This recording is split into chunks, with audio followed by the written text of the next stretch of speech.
when a man begins to dominate this realm, he is carnal. That's wrong. Man was put here to dominate this realm.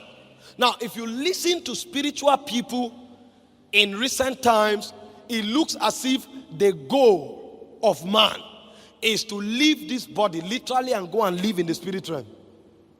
So they make it look as if you are dominating this realm, you have become carnal and you are no longer mindful of God, because we have not understood the reason why we are here. God is not so pleased that you are appearing in heaven every day, because he saw heaven before he put you on earth. God is not so pleased that everything about your life becomes spirit. So spirit that you can no longer pass your biology.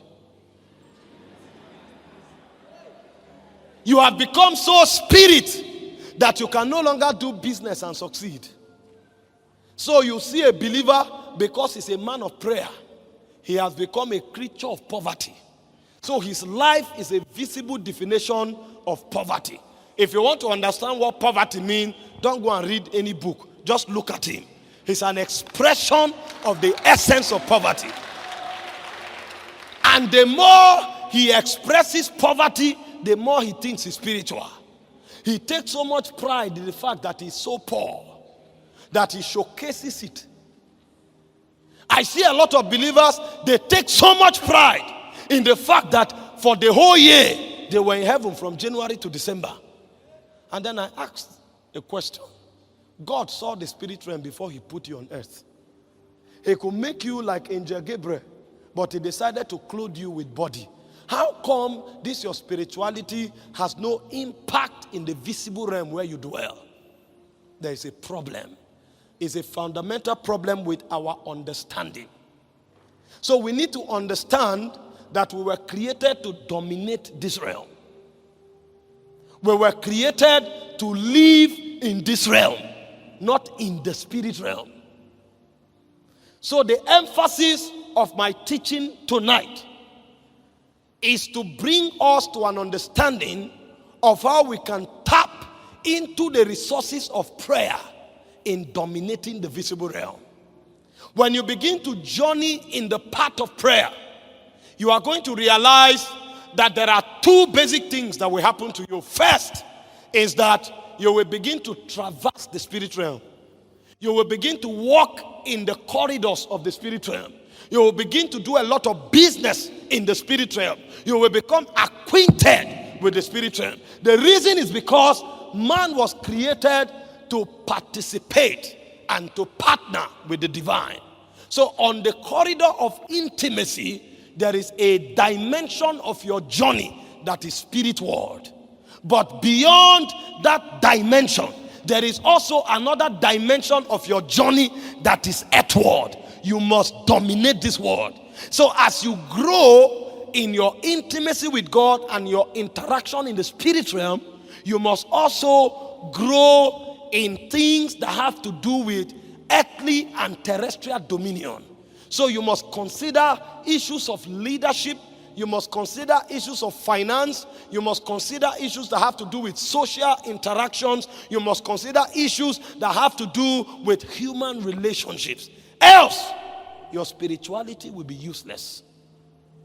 The reason the people of the world, they are not making more impact than Christians, by the way.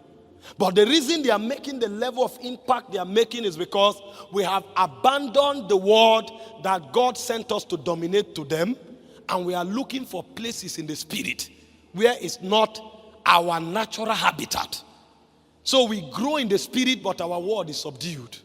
When you come into the world today and you say you are looking for a leader, you will hardly find one among all the prayer warriors.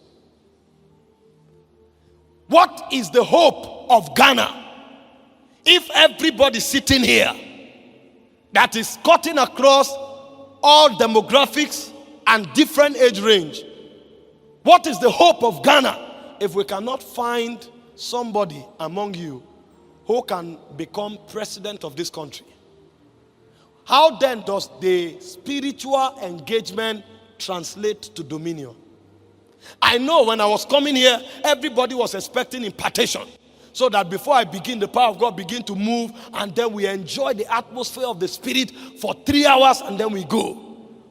If God needed a president in the next 4 years, bearing in mind that some of us here are 25, some of us are 26, and in the next 4 years we'll be 30, 31. Can God find somebody here who can come into leadership enough to give direction to the youths of Ghana? Can God find somebody who can enter the legislative arm of government and talk to them intelligently about the plights of the youth and bring strategies on remediating the plights of the youth?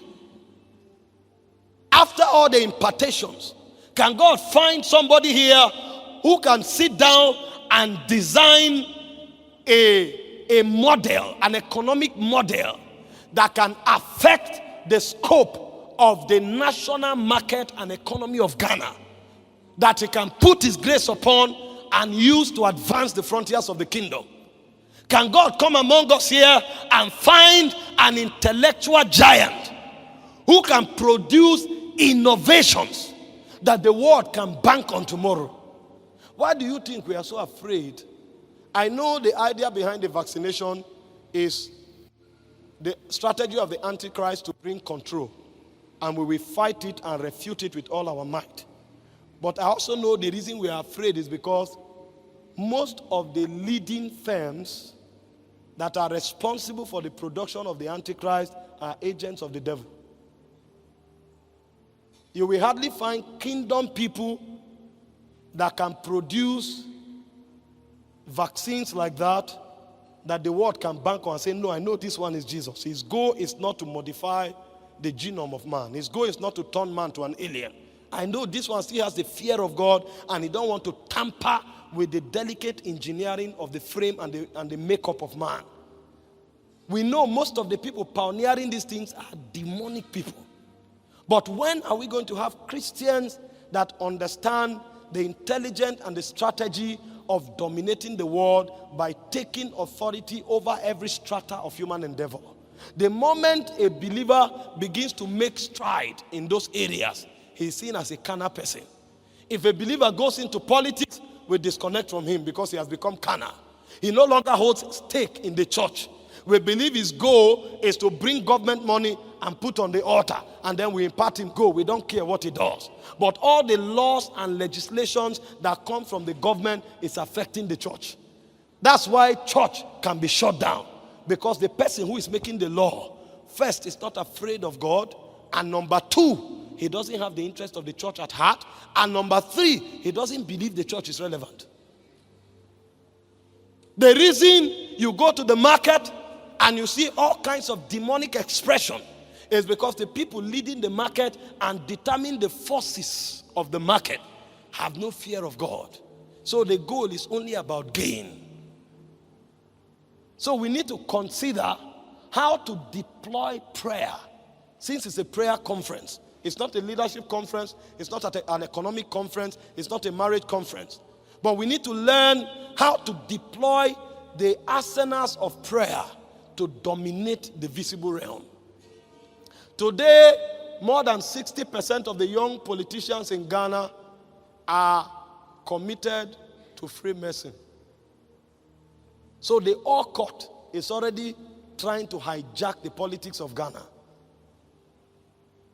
And then we have people praying who are not conscious or sensitive to the different strata of society. We have people praying who are not conscious about developmental issues. An intercessor fails an exam, and then he wakes up proudly and says, it's a dealing. God is dealing with me. He wants to humble my pride.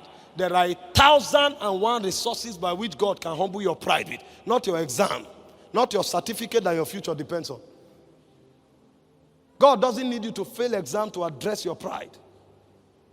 There are many resources he has to do that. And I'm not saying God cannot do that. But I'm saying when you fail exam, take responsibility. Sit down, read, and pass.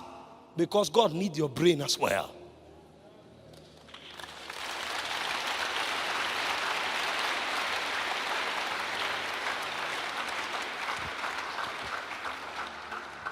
If we said today, we have many viable Christians coming out of the universities, we need programmers that will program the ATMs.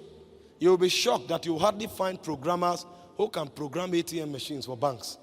They will still go and bring somebody from China who does not know the name Jesus. And then we say we are taking over. No. If we must take over, our operations must be holistic.